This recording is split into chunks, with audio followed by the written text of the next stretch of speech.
పుణ్యక్షేత్రమైనటువంటి రామతీర్థంలో ఉన్నటువంటి రాముల వారి విగ్రహాన్ని కొంతమంది దుండగులు గతంలో తొలగించినటువంటి సందర్భంలో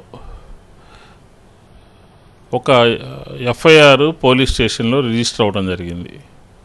తదనంతరం ఇన్వెస్టిగేషన్లో ఎవరు ఈ దుశ్చర్యకి పాల్పడ్డారు అని చెప్పని పోలీసులు విచారణ చేసినటువంటి సందర్భంలో తెలుగుదేశానికి సంబంధించినటువంటి సందక సూరిబాబు అనే ఒక తెలుగుదేశం యాక్టివిస్ట్ని ఎఫ్ఐఆర్లో నమోదు చేయడం జరిగింది. ఈ సంఘటన జరగడం చాలా దురదృష్టకరం. పోలీసులు ఇన్వెస్టిగేషన్ చేసి అతన్ని మీద కేసు నమోదు చేయడం జరిగింది.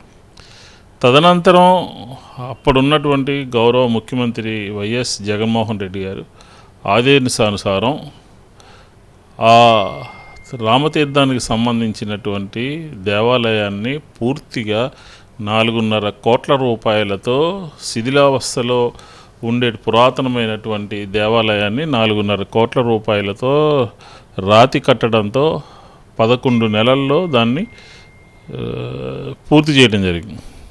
పూర్తి చేయడమే కాకుండా ఆ విగ్రహం స్థానంలో అలాంటి విగ్రహాన్నే తిరుమల తిరుపతి దేవస్థానం నుంచి తీసుకుని వచ్చి అక్కడ విగ్రహ ప్రతిష్ఠ రంగరంగ వైభవంగా చేయటం జరిగింది. ఇప్పటికీ తెలుగుదేశం ప్రభుత్వం ఏర్పడి దాదాపుగా 2 సంవత్సరాలైంది.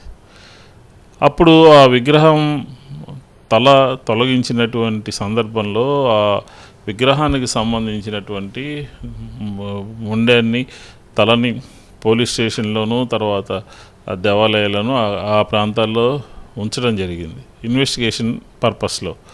తదనంతరం కొంతమంది దీన్ని కూడా రాజకీయం చేయాలని, ఈ రాములవారి విగ్రహాన్ని రాజకీయం చేయాలనే ఉద్దేశంతో నిన్న విజయనగరం జిల్లా నుంచి కోటిపల్లి గోదావరి నదిలో ఉన్నటువంటి కోటిపల్లి పుణ్యక్షేత్రాన్ని తీసుకొచ్చి నిమజ్జనం చేయాలి అని చెప్పని ఒక ఆలోచన చేశారు.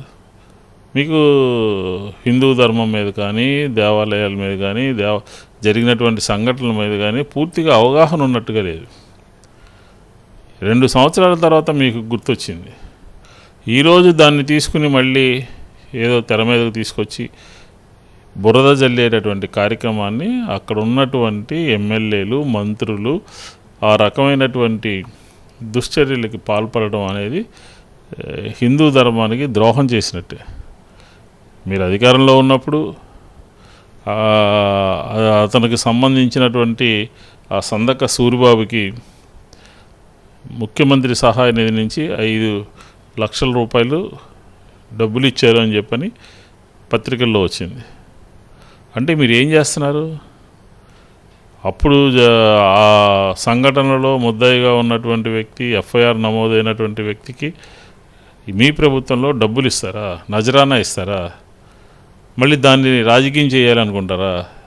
తీసుకొచ్చి 2 సంవత్సరాల తర్వాత గోదావరి నదిలో నిమజ్జనం చేయాలని చెప్పని ఇప్పుడా మీకు అసలు దేవాలయాలు అరిష్టం అని చెప్పని ఏదో దుష్ప్రచారం చేస్తున్నారు.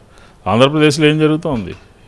2 సంవత్సరాలుగా ఆంధ్రప్రదేశ్లో దేవాలయాలకి వెళ్ళినటువంటి వాళ్ళు భక్తితో దేవాలయ దర్శనం చేసుకుంటే మంచి జరుగుతుందని వెళ్ళినటువంటి తిరుపతి దగ్గర నుంచి, సింహాచలం దగ్గర నుంచి, కాశీబుక్ దగ్గర నుంచి ఈ దేవాలయాల్లో ఎంతమంది చనిపోయారు, ఎంతమంది గుళ్ళకు వెళ్ళి ప్రాణాలు వదిలారు.